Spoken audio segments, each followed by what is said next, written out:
Hello, hello, hello. Good morning, good afternoon, good evening from wherever you are joining us. And welcome once again to a Thursday teissTalk. And like yesterday's biryani, I'm back.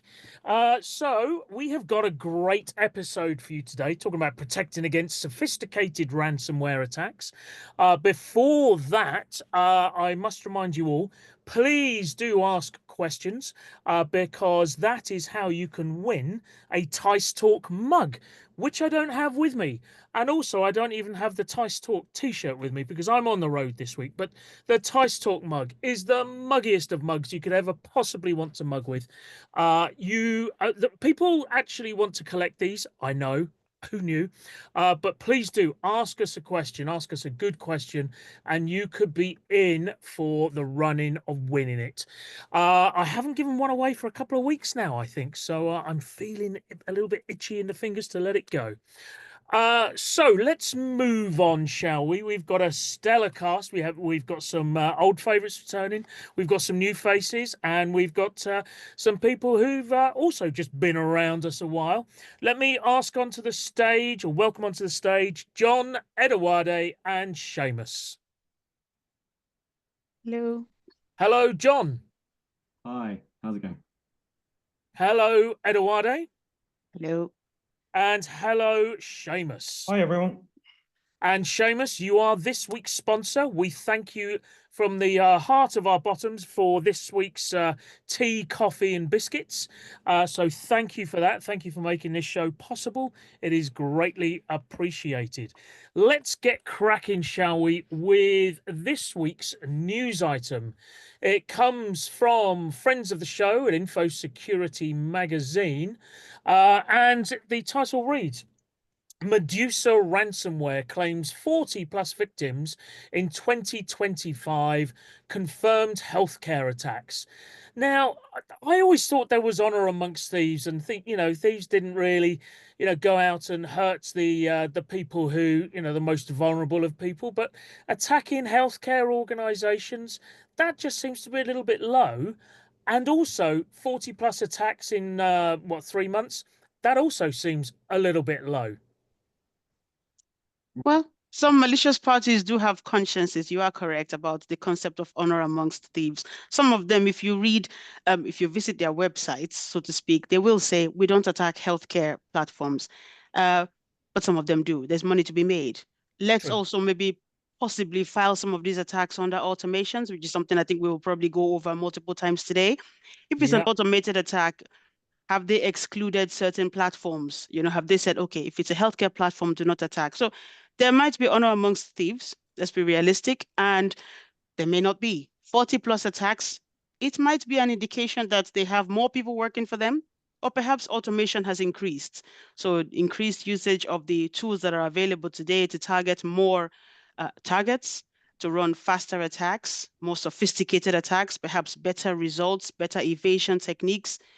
Any number of things can lead to what we are seeing at the moment. To be honest, I would believe it. 40 plus victims in 2025. Realistically, when you're looking at ransomware attacks and statistics, you're looking at the ones that have been publicized. So, as we say, for every one that's publicized, there's probably 10,000 that's not publicized. So of one degree or another, right? Exactly. I mean, and when you look at the industry, I mean, the primary industry is finance, healthcare, and logistics. That's the way the trends have been over the past few years because that's where the most disruption is. That's where the easy money is for ransomware attacks. Are they soft targets as such? Because healthcare, I kind of get same as schools or education generally, etc. But logistics, I that's an interesting one. Disruption wise, yes. It's disruption. That's what it But is. soft target, Yes, it makes it a soft target. Makes it a soft target. Healthcare is personal information. Makes it a soft target. The John. challenge with that as a point of distinction is that soft target is a relative measure. So anything that is a soft target implies that it has limited protection.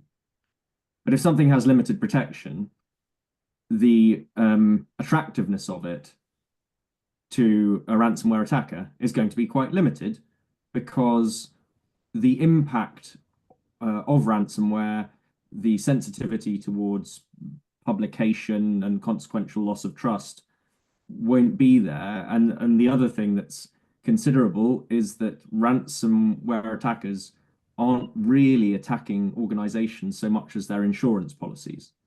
So a if lack of you're protection would indicate not so much in the crown jewels department, as it were, for the attackers to get hold of. Let's not spend money on protecting stuff that doesn't really matter. what the attackers are going after is an insurance policy. Yeah. And an insurance policy is going to be commensurate with the value that's associated with what's being attacked. So as Seamus said, right, personal data, very significant impact if it's exposed.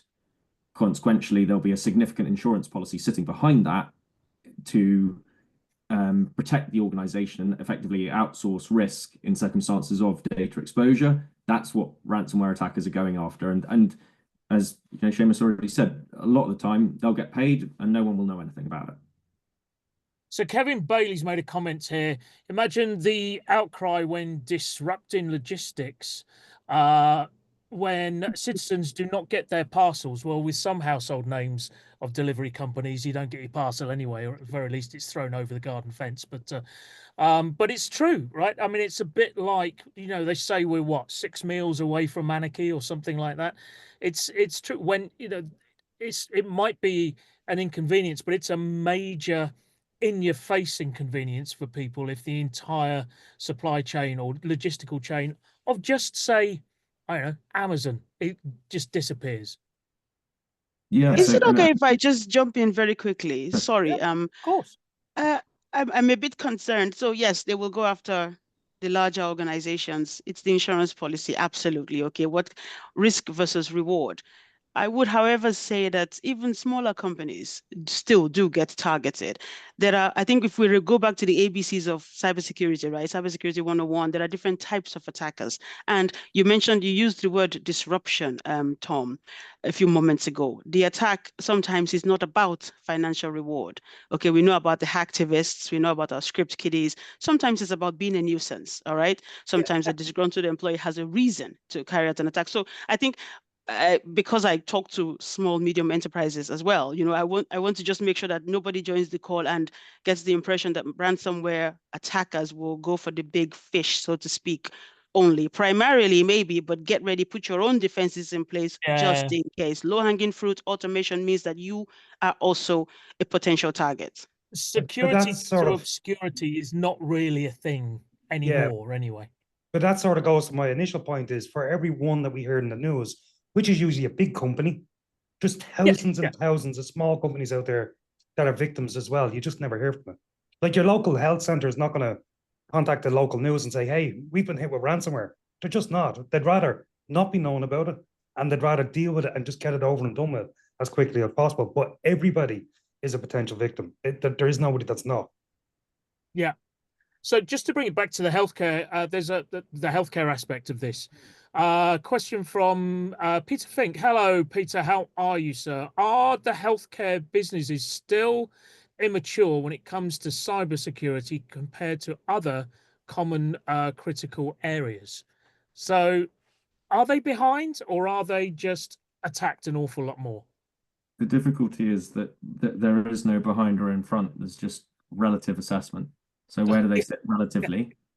And the challenge with a relativism is that you get to the point where, the sort of protection that you might require for something to do with a nuclear weapon triggering system is not going to be appropriate for a grocer's accounting system.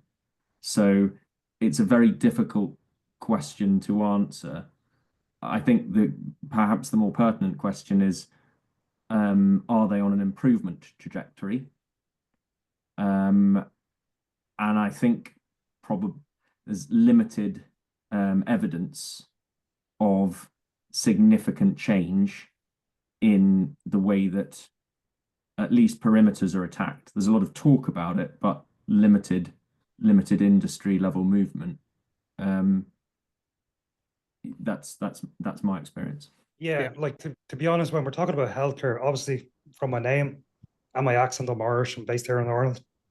The biggest ransomware attack we've seen in the country was an attack on the HSE, which is the Yes. equivalent of the NHS, back in 2021, just completely wiped out the whole entire system. Now, I personally know the CISO of the HSE, the new CISO of the HSE. Back when that happened, they didn't actually have their own cybersecurity personnel in the HSE. A lot of it was outsourced. Okay. They've got over 70 internal staff now, just focusing on cybersecurity. Just as well as their outsourced partner as well as their outsourced partners. Yeah. So just because of the serious nature of how they take it now and how it is in place. But to John's point, it's all relative, whether you're ahead of the game or behind the game. When it comes to cybersecurity, it's always cat and mouse. It's always going to be cat and mouse, because just once a cybersecurity company or solution think, we have this licked, we've all the solutions in place, something else is going to come along. There's always ways around. Security is relative. You can't be 100% secure. Nobody can be. But you can be 95, 99% and accept that risk. Yeah. It just reminds me of the Tyson quote of everybody's got a plan until they get punched in the face. And I think in the HSE's case, they just got punched in the face, and probably a few other select areas as well. Yeah. So their plan. The funny thing about that plan is, I remember being at a Microsoft partner event a long, long time before this happened. And years ago in Ireland, we had different health boards. So it was stretched out. So you'd had the Eastern Health Board, Western, Southern, Northern Health Board, completely separated systems. If you were treated in the west of Ireland in a hospital, and for some reason you had to go to a main hospital in Dublin in the east of Ireland, the only way of getting your data from one to the other was to print it all out in folders and put it in the ambulance with you as you went to it. Nothing was connected. They underwent a huge task of interconnecting every single local clinic, local everything. Everything was connected to the same network. 10 years later, along comes a ransomware attack and just wipes out everything. Yeah, absolutely everything.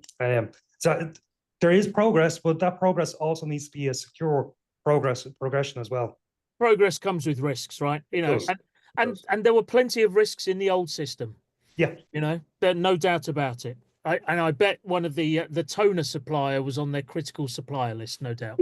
I'm sure it is. Exactly. Yeah. On that note, let's move over to the panel proper now, shall we? Protecting against sophisticated ransomware attacks. So the first one of you that mentions the dreaded 2 letters owes me £1. We know this. It's a rule that I put in sort of fairly recently. But in fairness, I think we're just going to have to do it anyway. But ransomware is it becoming more sophisticated, or is it simply just becoming, just becoming greater in volume? It's scaling and great, and is it reaching more? Is it further reaching than it was before, rather than just sophisticated? Surely it's the same. It's the same tricks, just at scale and reach. Yeah, rather than saying sophisticated, or rather mention those 2 words. I mean, the news article was about Medusa. Medusa itself is a RAS. It's a ransomware as a service. Yeah. And that's the thing. There's a lot of them out there that are now ransomware as a service. So you don't need the skills, you don't need the background, you don't need anything. You can just sign up as a service and make it that easy. And that's just one way of doing it. We'll mention the dreaded word later on, but I'll let somebody else say that word first. So yeah.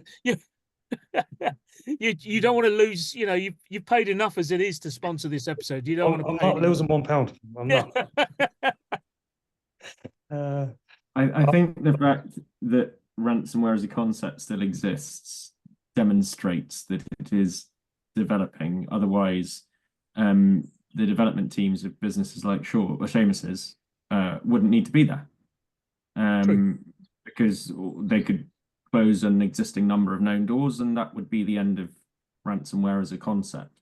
So insofar, as long as there are targets, ransomware will continue to develop. The biggest difficulty is the cost of protection. And the change that Seamus has pointed to is the availability to people who want to target organizations of ransomware services. So there's been a very significant scale of the supply of those type of services in terms of availability, accessibility, etc. What that means is that the onus on organizations that are likely to be the subject of attack to spend on protection has increased in tandem with it, but nothing's changed about their revenues. So the expectation in terms of the proportion of an operating cost of any business that is likely to be a target of attack, and what, as I say, what proportion it spends on cybersecurity protections.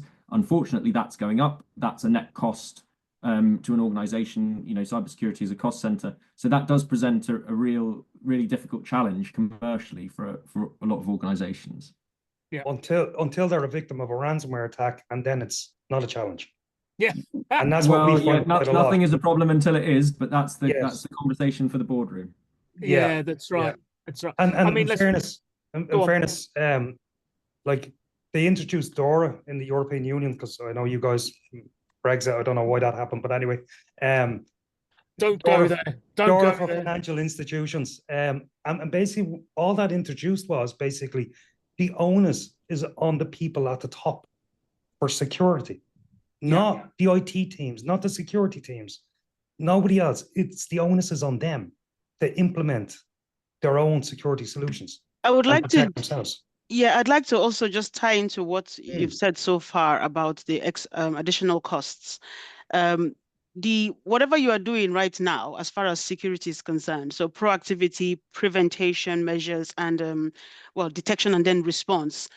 Your responses anyway, all of that should also cover ransomware attacks. So if you have security full stop in your company, that is, if you invest in security, you shouldn't start saying, oh, we need to invest 100,000 more, £1 million more because we want to cover ransomware. Whatever it is you're doing from a security basis, it should already cover your ransomware preparation strategy, your detection strategy, and your response strategy. Ransomware is not new. You know, even though it can be automated, faster attacks can be carried out now, okay?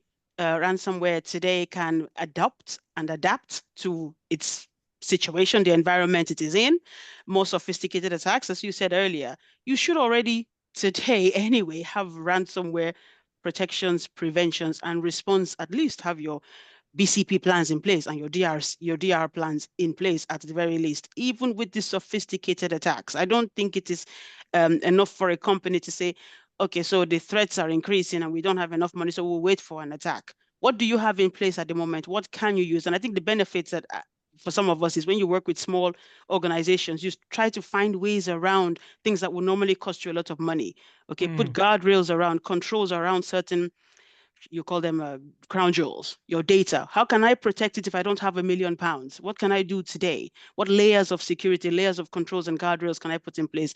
Encouraging people to still think and support and assist themselves to become more secure before you get the big budget. No, I was making a slightly different point in that the speed of development in the availability and sophistication of ransomware is running ahead of what are realistic changes to controls, budget, etc. for most organizations. That's the challenge, not the fact of whether or not you have ransomware protection. It's that is developing quicker than the control frameworks and funding that you're likely to have. So the story of security historically, effectively, where we're always told that the attacker is always several steps ahead. They've got better tools, they've got free time, they don't have the need to follow any kind of regulations, you know, abide by any regulations, all of that. Okay. No ethics or morals to worry about. No morals whatsoever. We see, this is the thing, we're always been fighting with the same fight. It's, and you mentioned it, detection and response. If we're relying solely on tools to detect everything that's potentially malicious in our environment, we're never going to be successful, because there is going to be times where something will get through. Something easily will get through. And I promised I'm not going to plug anything or do anything. I come from an MSP background. I worked from an MSP. I remember back in 2017 when WannaCry was just rampant, it was everywhere. Yeah. Now, we looked after the majority of our clients, 96% of our clients were legal clients. Prime targets for ransomware in Ireland, because they hold a lot of client money. They're easy targets. I remember one of our clients getting hit with ransomware, and thank God everything was in place. We went through the DRF plan, got everything back up and running. He was down for 3 days, 40 staff, cost him an awful lot of money. 2 weeks later, the very same thing happened. Yeah. Very same client. I ended up getting in the car, driving down 3 hours to see that client. And he said, look, Seamus, why are we paying you? I thought we have all this in place to stop us from having it. And I said, look, I don't have any solution to you. We have everything. We've got detection response. We've got antivirus. Everything is locked down. He said, well, I need an answer. I need to stop this from happening next week. I said, look, the only answer I have for you right now is to sack your receptionist. Because that was the only answer I could give him. That's the routine. That was the routine. Unfortunately for her, she was worried about missing something, a deadline or something. So every single email that came in the door, she'd open, and twice it was her. Now, at the time, we had no way of stopping her from doing what she was doing. She was just doing her job. Yeah. We then introduced ThreatLocker, which basically the whole mission of ThreatLocker is to change the paradigm of endpoint security from a default allow, in other words, allow everything to run and hope we catch the bad stuff, to a default deny. Let's just run what we need to run and block everything. We're even blocking good software, but we're blocking, more importantly, anything malicious. Now, that's application allow listen. It's been around for years. But when you take that mindset and start applying that mindset to your environment, no, you're not going to be, 2 steps ahead of the attacker, but you are stopping 90% of ransomware attacks that happen day in, day out, because people just click on silly stuff. They're busy. That's what will happen. Like, they're busy and they want to do the job and help people and help the company. So even those people that aren't cybersecurity aware, when they get that phone call from the lovely support person at Microsoft to help them fix the virus that they have on their machine, when they go to download that remote access software onto their machine, it's blocked. It doesn't run. Yeah. They're like, oh, well, we've just been filed. And the IT team then is then notified to say, oh, hey, look, this got blocked. And we can then start doing awareness training with that user and say, look, this is the reason why. So a question here from Kevin Bailey again. Thank you, Kevin. Good subject about testing tabletop exercises, but do you believe that organizations test the worst case scenarios or those that they believe would challenge them? So is it almost to the case of, well, if we stop testing, then there won't be any incidents?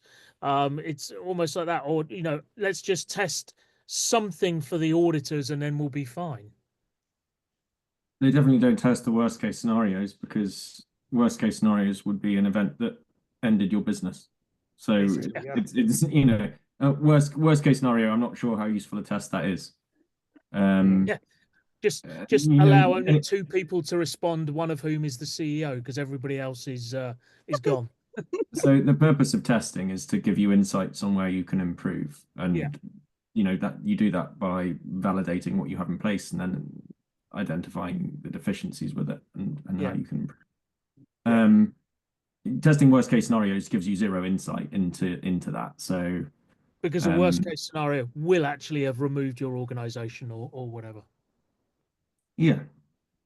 Well, I don't know about what I believe. I think the question was, do you believe organizations test? I know what I encourage. Even if you cannot test in reality the worst case scenario, you can carry out a tabletop exercise, at least, in order to prepare, to envision, and to say, right, if everything falls apart, in terms of the worst case scenario, what can we do? So I don't know about what I believe, but I do encourage, testing for that eventuality. What are your backup plans? What are your business continuity plans, and so on? We've got another comment, a question from Hendrik. Thank you, Hendrik. Prevention is key. Backups with the 1, 2, 3 principle and micro segmentation of the network are here to stay, and that should be tested. Restorability. Thank you. Efficient firewalling between segments, etc. Isn't this the first to do? Well, actually, Microsoft themselves came out with a great security analyst report there last year. And they basically said, like, of 90% of attacks that were carried out through to a true ransomware in the Microsoft environment, those attacks originated from an unmanaged device on the network. Yeah, An yeah, unmanaged device on the network. so true. So network segmentation, yes, it does work. To implement network segmentation for a lot of organizations, that is quite difficult and Yeah. cumbersome and easy. I'm not going to plug ThreatLocker, but if you want to look at it, we can do it easy. But again, we can do that, and that's the reason why we see it time and time again. A client comes in, they say, "Oh, well, we didn't realize that this machine over in the corner was connected to the network, and it's got now an out-of-date antivirus on it, and that was the machine that they used." So, yeah, and in terms of doing our whole backups and that, a lot of that is just compliance ticking to say that yes, we've gone through our whole plan, and of our backups, which are 10 terabytes, we've restored 2 files, which was 20 megs, and it works. So Yeah.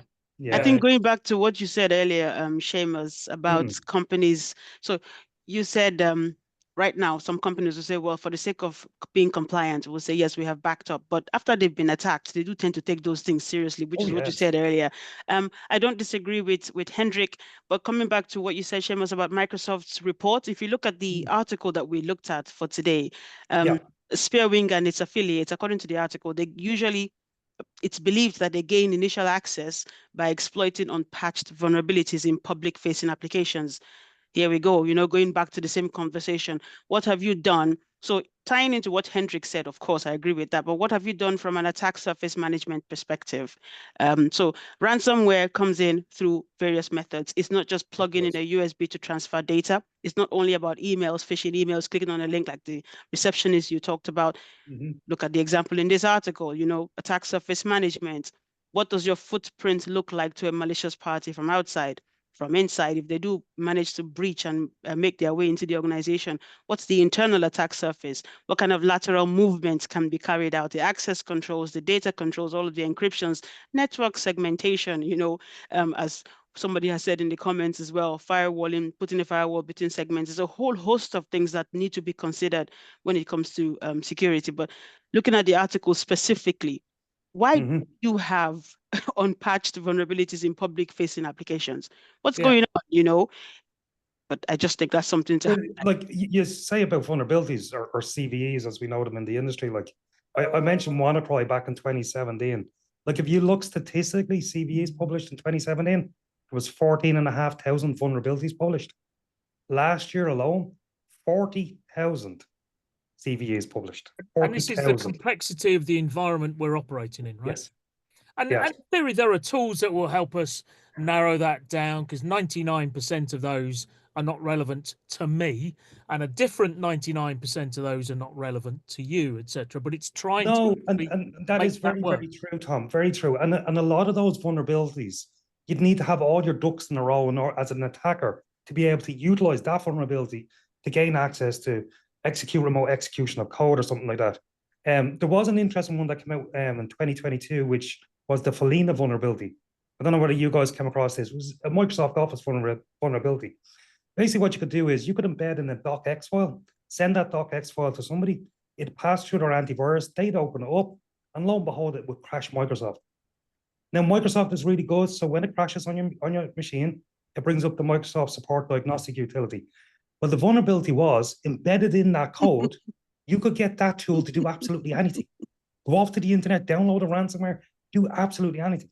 Now, when that vulnerability was published, okay, our CEO had mentioned it to us about this vulnerability. See the complexity of it, or the viability of actually utilizing it.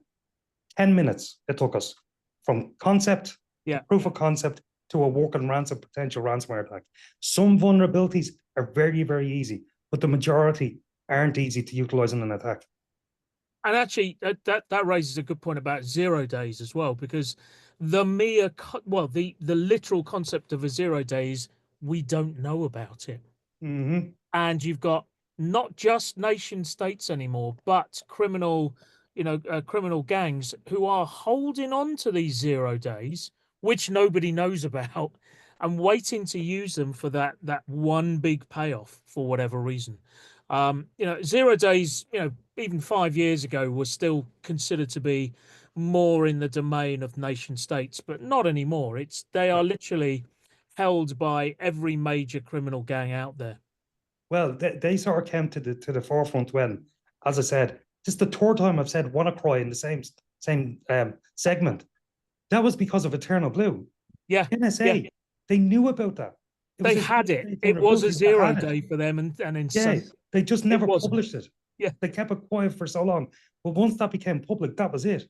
It was just utilized everywhere. But they are, and zero-day attacks it's something that is always going to be out there. It is always going to be out there. Now, the thing is, like when it comes to vulnerabilities or anything, what you have to understand is in a Windows environment, every single application you run on your device has access to everything you can access. Yeah. Why?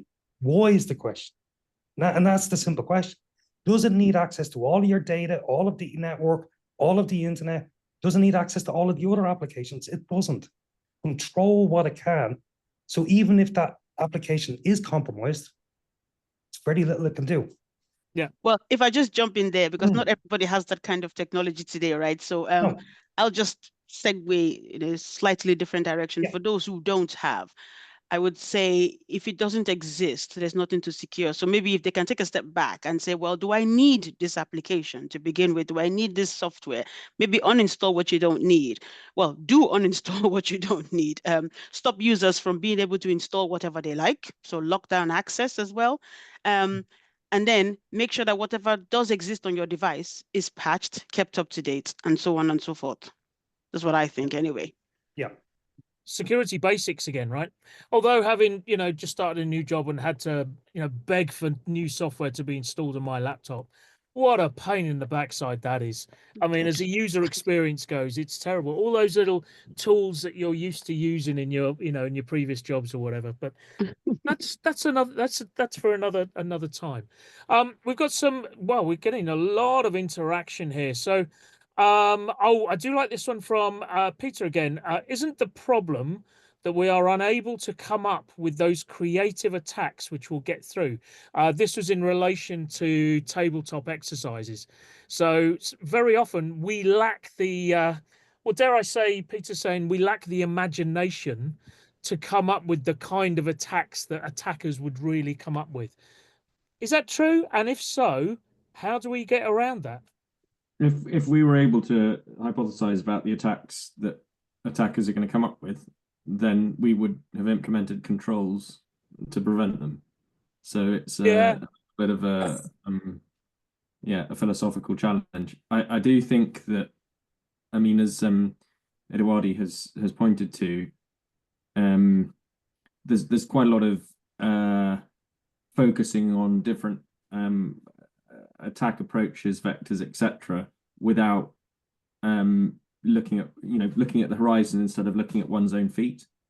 And if you're in a position where you still use passwords, from the sound of it, Tom, you still use complex devices. Like 99% of users could quite happily do their jobs on Chromebooks, and that would mitigate a huge amount of risk. Do you actually need locally installed applications, or can you rely on SaaS services? Have you thought about zero trust? Like, that's what Seamus is there to help you with.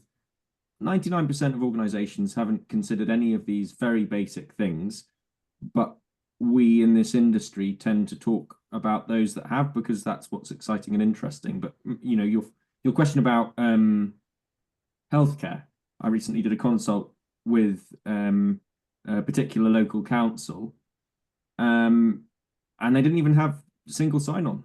They were talking about multiple passwords for multiple systems. Okay, it's public sector, but the idea that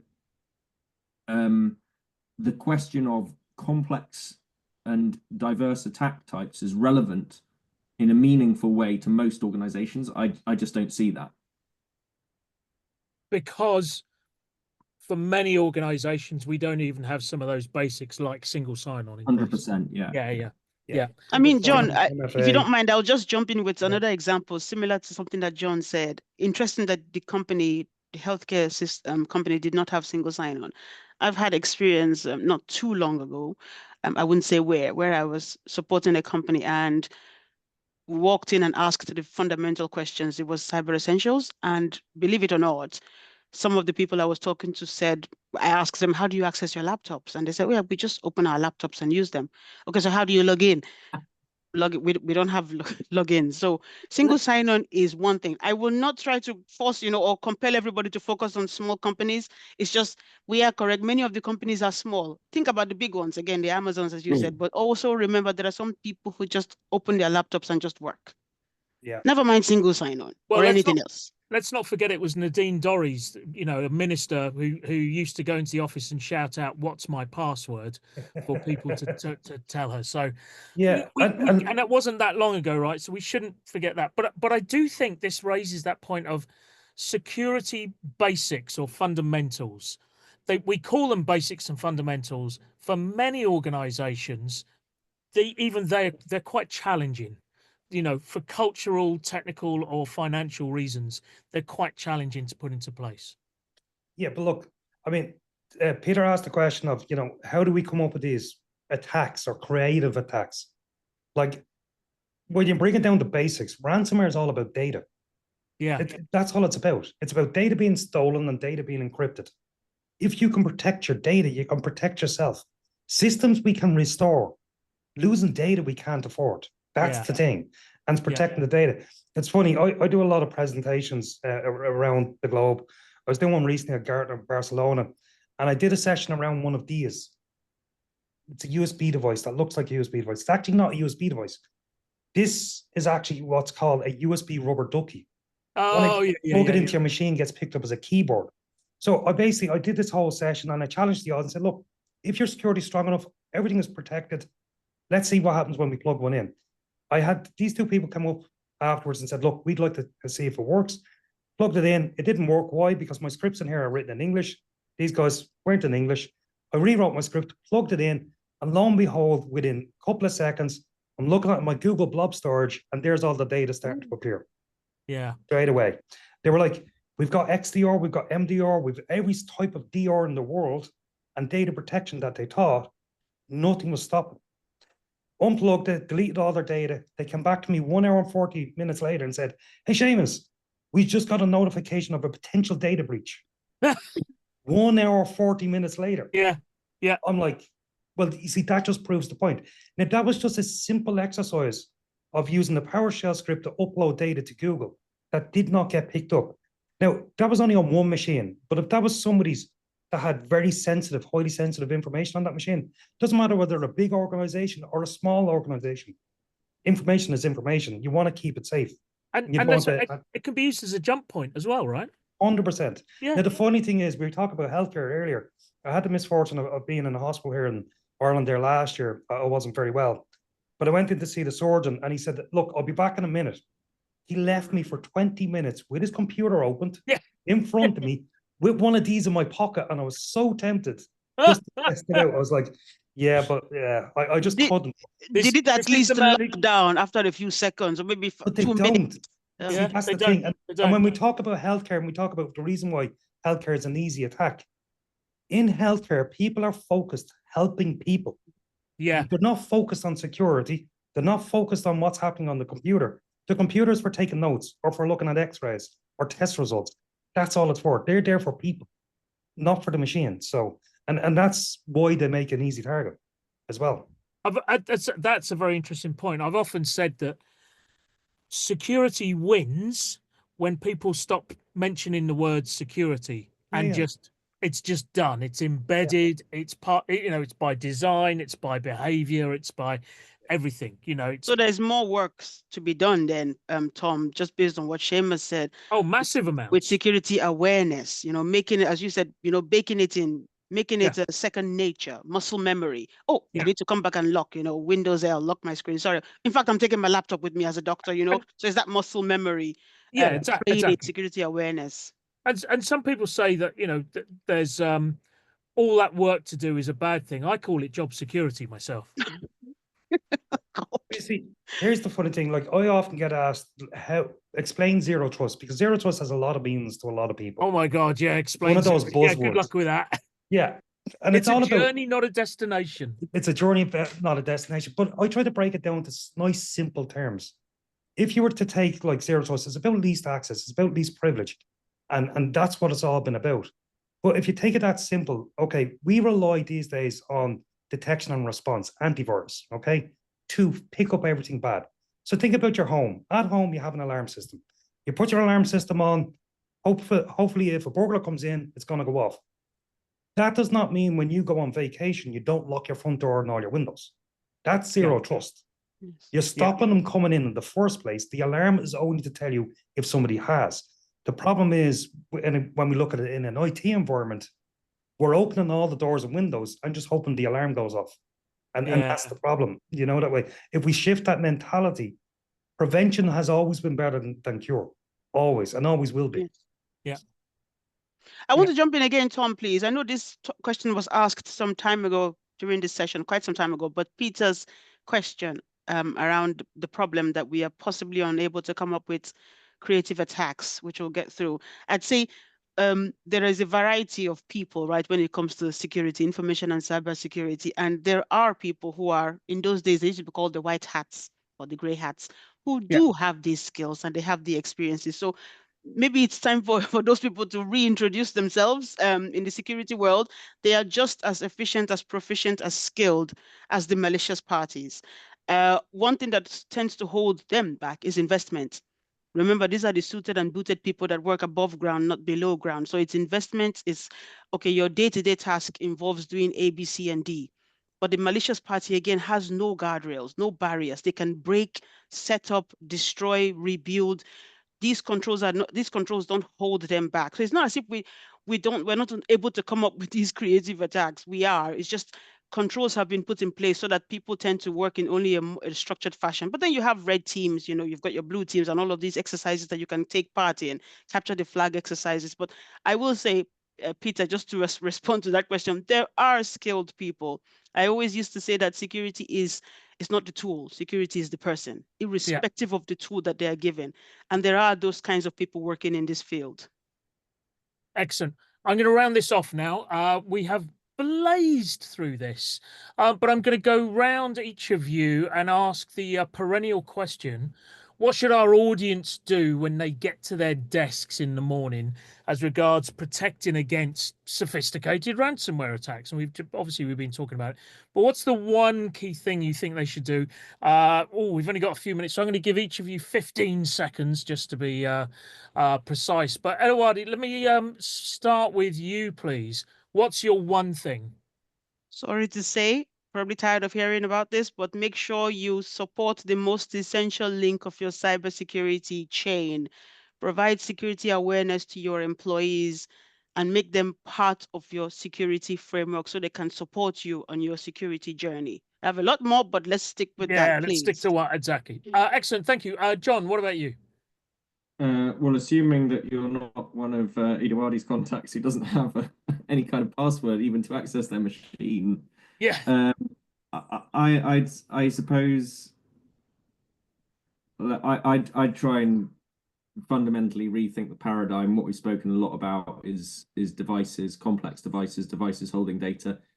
I think about whether that's really something that you need, because it consumes a huge amount of energy to keep that going, and a move to simple devices, SaaS services, an offline environment, so there's no movement of data out with your production environment. That relatively simple approach can make things a lot easier. Excellent. And Seamus, as our sponsor, what is your closing thought? Yeah, I would agree. As I said, ransomware is about data. Protect your data, protect your environments. Taking that zero trust approach in prevention, and at least if you as a user are storing data locally on your laptop and you have a cloud service like OneDrive or Dropbox or Google Workspace, put your data there. Just in the worst case scenario, it is backed up better in that cloud service than it is on your machine. In the worst case scenario. And obviously have a password. Yes. Brilliant. Anyway, John and Seamus, thank you so much for your time today. John, I hope the heating comes back on where you are. You're looking a bit chilly there. It just behooves me to finish off with the winners or winner of a teissTalk mug. I'm going to do two because I haven't given one away for a while. So this is going to go to Peter and Hendrik. So Peter and Hendrik, thank you very much for your questions participation. Thank you, everybody else. I'm sorry I didn't get to all of your questions or comments, but congratulations, Peter and Hendrik. Also, one last thing, the next session, which is with your alternative host, Jonathan Craven, is next week, the 27th at 4 p.m. as usual. Hacking security effectiveness, making sure your tools are working for you. So do join us then. And again, once more, Edewedi, thank you so much. Thank you. John, thank you. Cheers, Tom. And Seamus, thank you. Thank you very much, Tom. And to our audience, stay secure, my friends.